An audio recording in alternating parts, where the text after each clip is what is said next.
Like, subscribe and press the bell icon for new updates.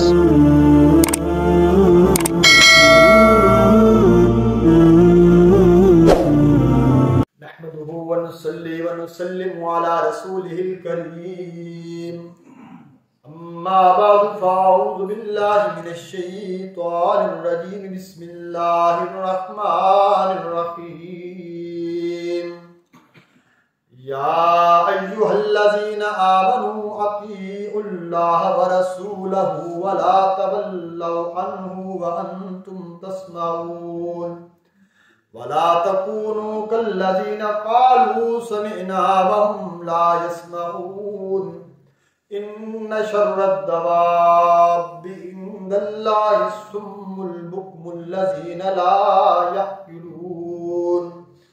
वलौ अलिमल्लाहु फ़ीहिम ख़ैरन लअस्मअहुम वलौ अस्मअहुम लतवल्लौ वहुम मुअरिज़ून। या अय्युहल्लज़ीना आमनू इस्तजीबू लिल्लाहि व लिर्रसूल इज़ा दआकुम lima युहयीकुम वअलमू अन्नल्लाहा यहूलु banal मर्इ व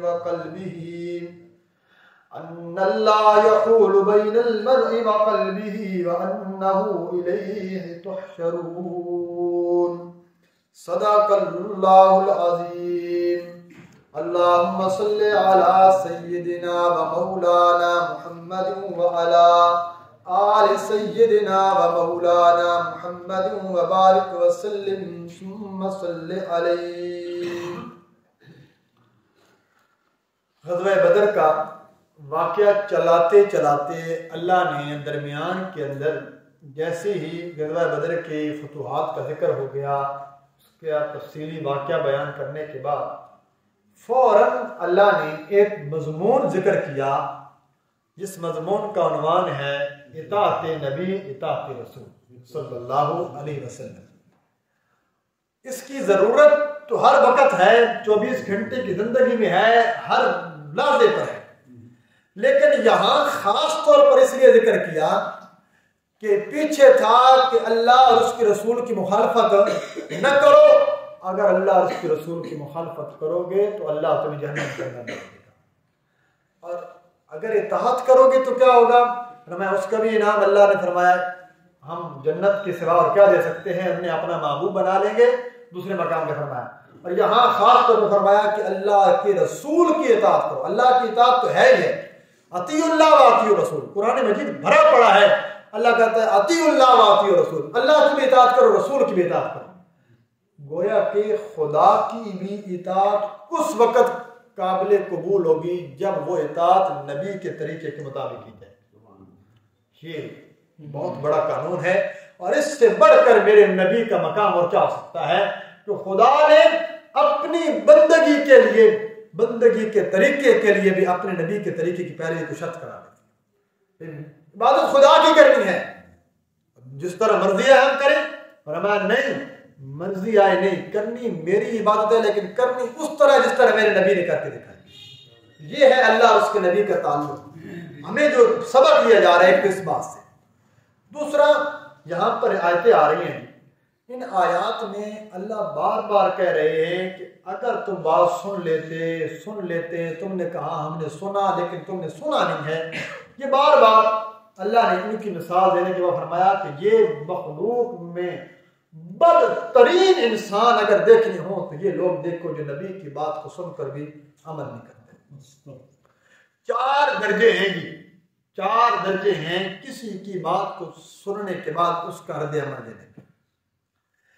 पहला दर्जा है बात सुनी, बस एक कान सुनी दूसरे से निकाल। दूसरा दर्जा है बात सुनी, थोड़ा सा तवक्कुफ किया, उसको समझा, ये बात कह क्या है, थोड़ी सी तवज्जो कर दी, लेकिन ना अकीदा उसके मुताबिक बनाया ना अमल बनाया। पहला दर्जा था सुना, ना तवज्जो की, ना अकीदा बनाया ना अमल किया। दूसरा दर्जा सुना भी सही, समझा भी सही, ना अकीदा उसके मुताबिक ना अमल उसके मुताबिक। तीसरा दर्जा कि सुना भी सही, तवज्जो भी की, समझा भी सही, और उसके मुताबिक अकीदा बनाया, लेकिन अमल के अंदर जब बारी आई तो फिर भी चौथा दर्जा है जो सबसे कामिल दर्जा है कि बात को सुना, सुनने के बाद समझा, समझे के बाद अकीदा बनाया, अकीदे के बाद अमल भी करके देखा। 4 दर्जों में पहला दर्जा है खालिसतन मुशरिकीन का, काफिर का, जो अल्लाह और उसके रसूल की बातों को एक कान से सुनते हैं दूसरे से निकालते, यानी उसको कोई अहमियत ही नहीं देते। दूसरा दर्जा है मुनाफिकीन का, सुनते थे, हुजूर की महफिल में बैठते थे, समझते भी थे, जानते भी थे कि क्या बात हुई है। हुजूर ने सारी तकरीर जो वो हमने पीछे भी पढ़ा, शायद आगे भी आएगा, वो क्या करते थे, आका करीम सल्लल्लाहु अलैहि वसल्लम जैसा भी दरस हो रहा है, हुजूर बेहतरीन मेरे नबी के जुबान मुबारक से जो कलिमात निकलते होंगे उनकी फसाद का आलम क्या होगा, समझाने का अंदाज क्या होगा। इतने खूबसूरत अंदाज में हुजूर ने समझाया। सारा जब सबक खत्म हुआ, हुजूर ने अपनी वो तकरीर, अपनी बात मुकम्मल की, तो कहते हमारे लिए जरा दोबारा दोहराइए, क्या बात कही थी आपने। नाउजुबिल्लाह, ये तौहीन थी, अल्लाह ने उस पर पाबंदी लगाई। ये जानबूझ कर करते थे, हम तो आपकी बात पर तवज्जो ही नहीं कर रहे थे, हमें दोबारा समझाएं। अल्लाह ने फरमाया आज के बाद कोई दफा जो जिस मसले के ऊपर आता है कि वो फिर हुजूर के पास आ जाते, या रसूलुल्लाह को खुसूसी बात करनी है। अब खुसूसी का मतलब अबू बकर सिद्दीक बैठे हैं, हज़रत उमर बैठे हैं, अली और मुर्तज़ा बैठे हैं, दीगर सहाबा बैठे हैं। खुसूसी मतलब ये होता है मतलब कोई नमाजी आ जाए, हम यहाँ से तो उठ कर यहाँ चले जाएंगे, या कहेंगे भाई थोड़ी देर के लिए पीछे हो जाओ, इसका कोई पर्सनल मामला है, तो दूसरे नमाजी साइड पे हो जाएंगे, भी उसका कोई मसला है। तो अब हुजूर भी, सहाबा तो समझते थे, सहाबा थोड़ा सा दूर हो जाते, अब आकर बैठे हैं हुजूर के कान के साथ लगे। आप सल्लल्लाहु अलैहि वसल्लम के अखलाक ऐसा थे, हुजूर ने कभी उनको ये नहीं कहा खत्म करो बात बड़ी हो गई, सिर्फ फिर सहाबा को देखते आखिर थे, हमारा बड़ा ताल्लुक है हुजूर के साथ, थे तो मुनाफिक। अल्लाह ने हुक्म दे दिया, आज के बाद अगर किसी ने हुजूर से मसला पूछना हो तो पहले 1 दिनार सदका करेगा, फिर आगे। ये हुक्म आया, मुनाफिकों को तो बड़ी इससे आग लग गई, ये क्या हो गया, अब ये पीछे हट गए। लेकिन वहीं पर गरीब साहबा भी परेशान, हमें अगर मसला पेश होगा तो हमारे पास पहले खाने की चीज नहीं है।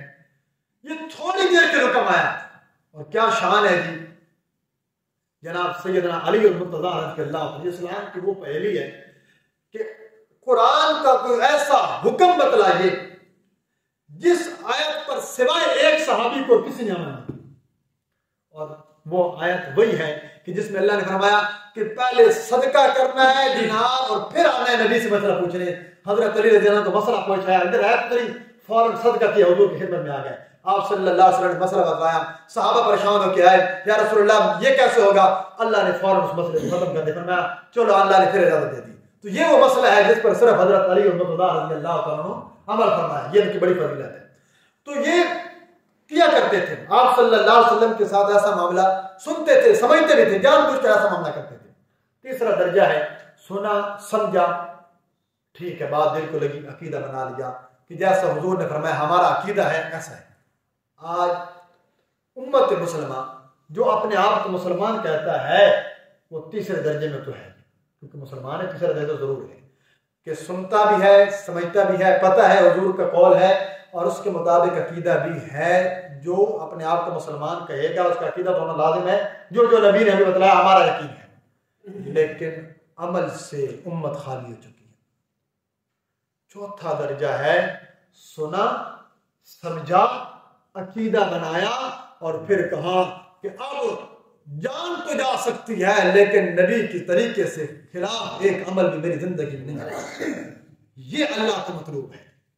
अल्लाह कहते हैं मुझे चौथा दर्जा चाहिए मेरे बंदो, जो ये चौथा दर्जा देगा मैं उसके लिए फरमाया उसकी हर दुआ में उसको मुस्तजाब दावत बना, मैं उसके ऊपर नेमतों के अपने रहमतों की बरखा बरसा दूंगा, जिसकी कौल और जिसके फेल में तजाद ना हो, और जो कहे कि मैंने अपने नबी को सच्चा रसूल माना, नबी की बात पर अकीदा रखा, और जब अमल की बारी आई तो उसने कहा यही तो मौका था, आज आजमाने का मौका है और आज मैं आजमा के दिखाऊंगा कि वाकई मुझे अपने कुंबे, कबीले, बिरादरी, खानदान, शहर वालों से ज्यादा अपने नबी की सुन्नत महबूब है।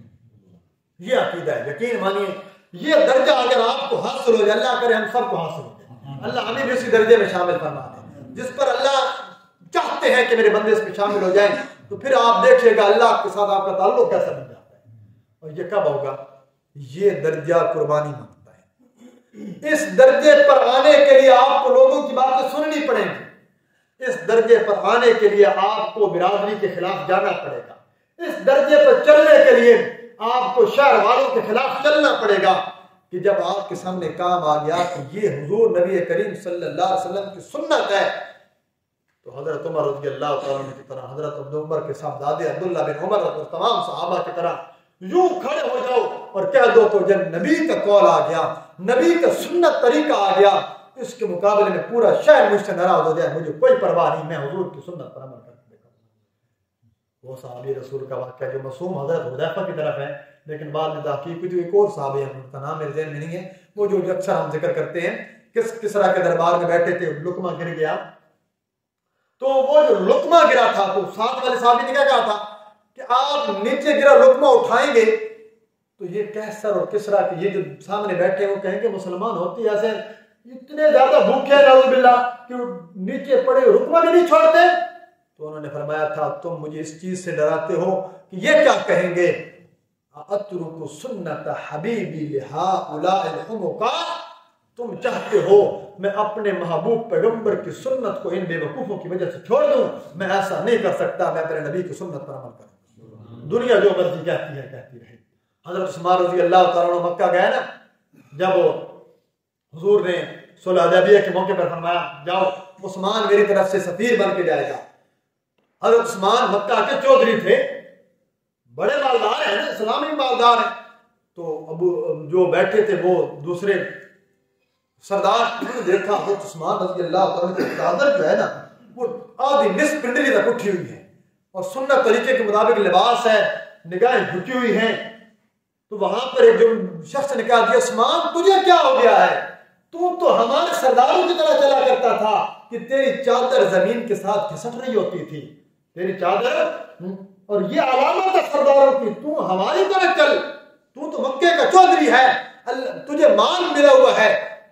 हज़रत उस्मान रज़ी अल्लाह तआला अन्हु ने फरमाया था कि मैंने अपने नबी की जुबान से ये हदीस सुनी है, मा अस्फला मिनल इज़ारी मिन काबैनी, मेरी कमीज का, मेरे इज़ार का, मेरी चादर का, मेरे शलवार का वो हिस्सा जो टखनों के नीचे रहा, अल्लाह के नबी ने फरमाया वो जहन्नम में जाएगा और उस्मान अपने नबी की सुन्नत पर अमल करेगा, तुम्हारी परवाह कोई नहीं करेगा। जो मर्जी समझते हो कहते रहो, आज यही फतवा नहीं लगेगा। अगर हम किसी खुशी में जा रहे हैं, शादी में जा रहे हैं, हम अपने शलवार को नीचे क्यों करते हैं? लोग क्या कहेंगे, मौलवी आ गया है। यकीन जानिए हजरत आयशा सिद्दीक़ा के बाद अमीर मुआविया आए थे रज़ी अल्लाह तआला अन्हु, उन्होंने कहा अम्मुल मोमिनीन मुझे कोई नसीहत कीजिए। अम्मुल मोमिनीन ने एक नसीहत फरमाई थी जो सोने के हरूफ से लिखने के काबिल है। फरमाया मुआविया एक बात याद रखना, खिलाफत के ऊपर बैठे हो, जिंदगी के अंदर कभी लोगों को राजी करने के लिए खुदा को नाराज मत करना, वगरना अगर तुमने ऐसा किया अल्लाह तुझे इन्हीं लोगों में इस तरह जलील कर देगा कि ये लोग तेरी गर्दन पर पांव रख के चलेंगे। और अगर तूने अल्लाह की खातिर लोग नाराज हो जाते शरीयत पर चलने की वजह से, कर लेना, अल्लाह को नाराज ना करना, इन्हीं लोगों को अल्लाह तेरा गुलाम बना देगा। ये हकीकत है कि दीन कुर्बानी मांगता है। तो यहाँ पर अल्लाह ने इस चीज को, तो चौथा दर्जा यहाँ पर ईमान वालों के लिए फरमाया गया कि तुमने इस चीज को हासिल करना है और इसके ऊपर अपनी तलब पैदा करो। और इसके बाद चौथी आयत के अंदर फरमाया कि अल्लाह ताला जिस बंदे के अंदर भलाई को देखते हैं तो उसके अक़ीदत के मुताबिक फरमाया उसको सुनने की तौफीक भी दे देते हैं। जिसके दिल में थोड़ी सी भलाई हो, वो चाहता है कि मैं हक पर पहुंचूं, अल्लाह उसको जरूर हर बात तक पहुंचा देंगे। और फरमाया उस बंदे के दिल को अल्लाह ताला उसके लिए कुफर की तरफ जाने नहीं देता, इनकार की तरफ जाने नहीं देता। अल्लाह फरमाते हैं और ये बात याद रखना, दुनिया में बाज़ औक़ात तुम सुन्नतों पर चलोगे, गुर्बत देखोगे, आज़माइशें देखोगे, लेकिन याद रखना तुम सब ने मेरे पास क़यामत के दिन आना है। उस दिन में तुम सबको जो इनाम दूंगा, सारी कायनात और सारी खलकत तुम रफ्त करेगी ये कौन लोग हैं। यहाँ बाज़ औक़ात दुनिया में ज़रूरी नहीं है हर चीज़ के ऊपर हुक्म हो। और नबी के तरीके के खिलाफ इतना कहा गया, आप सल्लल्लाहु अलैहि वसल्लम ने एक दफ़ा आवाज़ दी, एक सहाबी रसूल उबई बिन काब नमाज पढ़ रहे थे। आप फरमाया उबई मेरी बात सुनना। अब हुजूर को नहीं पता कि उबई नमाज पढ़ रहे हैं, एक तरफ थे हुजूर एक तरफ बैठे थे। हजरत उबई रज़ी अल्लाह उबई बिन काब थोड़ी देर के बाद तशरीफ लाए। आपने फरमाया उबई देर से क्यों आए हो? हजरत उबई बिन काब कहने लगे या रसूल अल्लाह नमाज पढ़ रहा था, मैंने नमाज मुकम्मल करके आया। आका करीम सल्लल्लाहु अलैहि वसल्लम ने फरमाया उबई तूने अल्लाह का कुरान नहीं सुना? अल्लाह क्या कहते हैं, इस्तजीबू लिल्लाहि व लिर्रसूली इज़ा दआकुम, जब अल्लाह उसका रसूल बनाए तो फौरन हाजिर हुआ करो। या रसूल अल्लाह नमाज में नहीं? फरमाया नमाज भी में भी हो तब भी जब नबी का हुक्म आ जाए। फरमाया या रसूल अल्लाह आज के बाद अगर ऐसा हुआ तो मैं नमाज छोड़कर आपकी तरफ पहुंचा। ये क्या बतलाना है, नबी का मकसद क्या था? वो मशहूर अगर अब्दुल्लाह बिन मसूद आपने सुना है, आपने फरमाया मजलिस बैठे इजलिस, अब्दुल्लाह बिन मसूद मस्जिद में दाखिल, एक पांव अंदर एक पांव बाहर है, वहीं पर जूतों वाली जगह में बैठ गए। अब्दुल्ला आप क्यों बैठे हैं? या रसूलुल्लाह मेरे कानों में आवाज आई थी, आपका हुक्म आया था कि इजलिस। फरमाया वो तो मजलिस में कोई बंदा खड़ा हुआ, मैंने कहा बैठ जा। फरमाया या रसूलुल्लाह मुझे नहीं पता किसको कहा, मेरे कानों में सुना नबी ने कहा इजलिस, मैंने कहा अब्दुल्ला यहीं पर बैठ जा, पता नहीं तुझे कहा हो, ऐसा ना हो एक कदम भी आगे बढ़ा हुजूर के हुक्म की खिलाफत ना हो, उसने देर ना हो जाए। तो ये है वो तरीका। तो मेरी हमारी खुशी हमारी गम, खुशी के मौके पर सुन्नत पर चलना इंतहाई मुश्किल है। इसलिए मुश्किल है कि बिरादरी कुंबा कबीला बड़ी बातें बनाए, लेकिन बर्दाश्त कीजिए। फौतगी के मौके पर बिरादरी वाले कहते हैं जी कुल पढ़ लिया करो, कोई बात नहीं। अब नहीं, कम से कम हम इतने साल से कुरान के साथ हैं, हदीस सुन रहे हैं, अपने बारे में चले, बाकी दीगर पर अपने बारे में तो बंदा ये वसीयत कर सकता है कि मेरी वफात पर कोई इस किस्म का कोई रस्म कुल, मेरी वफात पर कोई तीजा कोई चालीसवां कोई मरना तो है जब किसी ने। आके करीम सल्लल्लाहु अलैहि वसल्लम फरमाया तुम में से कोई बंदा इस हालत में रात न गुजारे, उसके पास वसीयत न लिखी हो, वसीयत लिख कर तो वसीयत के अंदर ये बात हो कि मेरी वफात पर भी किसी किस्म की कोई बिदअत, किसी किस्म के कोई रस्म रिवाज के तरीका नहीं, सुन्नत तरीकों का माना। इंशाअल्लाह अगर बाद में बड़ा सा न भी चले तो अल्लाह ताला आपको उसका अजर जरूर अता करेगा। तो वफात के मौके पर भी साबित कदम रहना, खुशी के मौके पर भी साबित कदम रहना, ये बहुत मतलूब है अल्लाह को। अल्लाह करे कि हमारी जिंदगी के अंदर भी हुजूर की सुन्नत की अहमियत पैदा हो जाए और हमें भी इस चौथे दर्जे के मुताबिक अमल की भी तौफीक। अब आइए देखिए इन आयात का पस मंजर और के अंदर अल्लाह ने क्या फरमाया।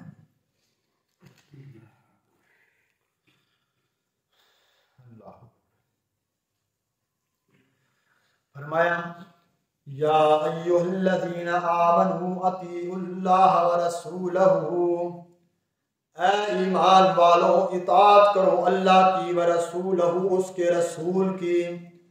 वला तवल्लौ अन्हु व अंतुम तस्मऊन, और मत फेरो मुंह उससे, मत एराज करो इस हालत में कि तुम उनको सुन रहे हो। जब नबी का हुक्म सुन लो, खुदा का हुक्म सुन लो तो उससे एराज न करो, रूगर्दानी न करो, पीठ मत फेरो। जब अल्लाह का मुनादी निदा दे दे आजान के लिए या नबी के तरीका का हुक्म आ जाए, अल्लाह और उसके रसूल का हुक्म आ जाए तो फिर पीठ नहीं फेरनी। जब तुम्हें वो काम, तुम्हें वो बात कानों में पहुंच गई तो उसकी इताअत करो, उसके मुताबिक फौरन अमल करो। वला तकूनू कल्लज़ीना कालू समीना, और मत हो जाओ तुम लोग कल्लज़ीना, उन लोगों की तरह, कालू समीना, जिन्होंने कहा हमने सुन लिया, वहुम ला यस्मऊन, और वो सुन नहीं रहे, वो सुनते नहीं है। उन लोगों की तरह मत हो जाना। क्या मतलब? सुन तो लेते थे मुनाफिक लोग, अल्लाह कहते हैं मुनाफिकों की तरह नहीं होना, जो कहते हैं हमने सुन लिया हुजूर का काम, हमने सुन लिया हुजूर का कलाम, लेकिन सुनते नहीं हैं। मतलब यह है कि सुनने का मकसद था, सुनने के बाद अमल करते, अकीदा बनाते। उन्होंने अकीदा नहीं बनाया, अमल नहीं किया, तो फरमाया कि अल्लाह कहते हैं गोया कि उन्होंने नबी के हुक्म को सुना ही नहीं है। तुम उन लोगों की तरह मत हो जाना, मत हो जाना। क्यों? इन्न शर्रद्दवाबि इंदल्लाहि, बेशक इन्न शर्रा, सबसे बुरा, अद्दवाबि, मखलूकात में से, दवाब दाबा की जमा, दाबा कहते हैं हर वो चीज जो चलती है जमीन पर, पांव के जरिए चलने वाली चीज को दाबा कहा जाता है। दवाब तमाम मखलूकात जो जमीन पर चलती हैं। अल्लाह कहते हैं तमाम मखलूकात में सबसे बुरा वो बंदा है इंदल्लाह, अल्लाह के यहाँ, अस्सुम्मु अल बुकमु, जो बहरा भी है, अल बुकमु जो गूंगा भी है, अल्लज़ी ला याकिलून, अल्लज़ीना ला याकिलून, वो लोग जो समझते नहीं हैं, अकल नहीं रखते। क्या मतलब? अल्लाह कहते हैं तमाम मखलूकात में सबसे बुरा इंसान वो है, सबसे बुरी जमात वो है जिनके यहाँ अकल नहीं है। अकल का मतलब आंखें भी हैं, कान भी हैं, देखते भी हैं, सुनते भी हैं, दिमाग से सोचते भी हैं, लेकिन अकीदा नहीं बनाते, अमल नहीं करते। अल्लाह कहते हैं तुम तो जानवरों से भी गए गुजरे हो, तुम तो उनसे भी गए गुजरे हो कि तुम सुनने के बावजूद, तुम बोलने के बावजूद हक बात जुबान से कह नहीं सकते, तुम हक बात कानों से सुनकर बर्दाश्त नहीं कर सकते, हक बात सुनने के बाद उसके मुताबिक अकीदा बनाने की, अकल के जरिए सोचने की सलाहियत भी पैदा नहीं कर सकते। अल्लाह कहते हैं सबसे बुरा इंसान वो है जो खुदा और खुदा के हुक्मों को सुनने के बाद अमल नहीं करता। वलौ अलिमल्लाहु फीहिम खैरन, और अगर अल्लाह जानता फीहिम उनके अंदर खैरन कुछ भलाई, अगर अल्लाह उनके अंदर कुछ भलाई देखता, अल्लाह में महसूस करता, उनमें मालूम करता कुछ खैर कोई भलाई, ला अस्माअहुम, तो अलबत्ता उनको सुना देता। वलौ अस्माअहुम, और अगर उनको अब सुना दे, लतवल्लौ, तो जरूर बजरूर भागेंगे, वहुम मुअरिज़ून, और इस हालत में कि वो इराज करने वाले होंगे, इस हालत के अंदर कि वो अपने रुखों को फेरने वाले होंगे। क्या मतलब? फरमाया अल्लाह कहते हैं अगर अल्लाह के इल्म में होता कि इन्होंने हिदायत कबूल करनी है, अल्लाह इनके दिल के दरवाजे खोल देता कि बात सुनने के बाद फौरन कबूल कर लेते हैं, लेकिन अल्लाह फरमाते हैं इनके दिलों में ये सलाहियत भी नहीं है, इन्होंने अपने गुनाह कर करके दिल को सियाह कर लिया, इनके दिल पर इतना जंगाल लग चुका है कि अब ये हक बात को सुनते भी हैं।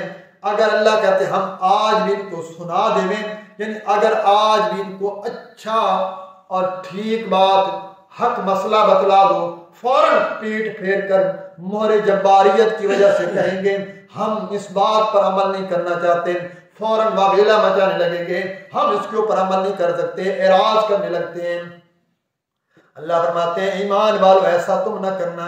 या अय्युहल्लज़ीना आमनू, ऐ वो लोगों आमनू जो ईमान लेकर आए हो, इस्तजीबू लिल्लाहि, इस्तजीबू लिल्लाहि, कहा मानो तुम, लिल्लाहि अल्लाह का, वलिर्रसूल और उसके रसूल का, हुक्म मानो तुम अल्लाह का और उसके रसूल का।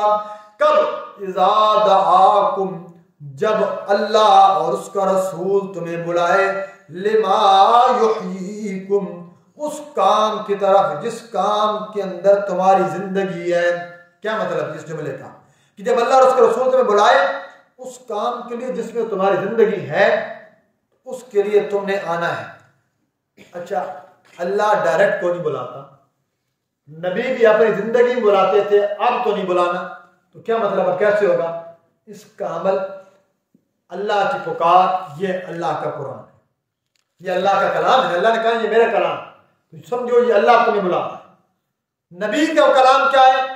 अहादीस मुबारक, हुजूर का फरमान आ जाए या अल्लाह का कुरान आ जाए तो जो समझो कि यह आयत तुम्हें पुकार कर कह रही है, और ईमान वालों तुम्हें अल्लाह बुला रहा है, तुम्हें अल्लाह का रसूल बुला रहा है उस जिंदगी के लिए, उस अमल के लिए जिसके अंदर तुम्हारी जिंदगी है। यानी ये तो जिंदगी खत्म हो जानी है, आओ अल्लाह और उसके रसूल के साथ उस जिंदगी के लिए करो जिस जिंदगी के अंदर कभी मौत नहीं है।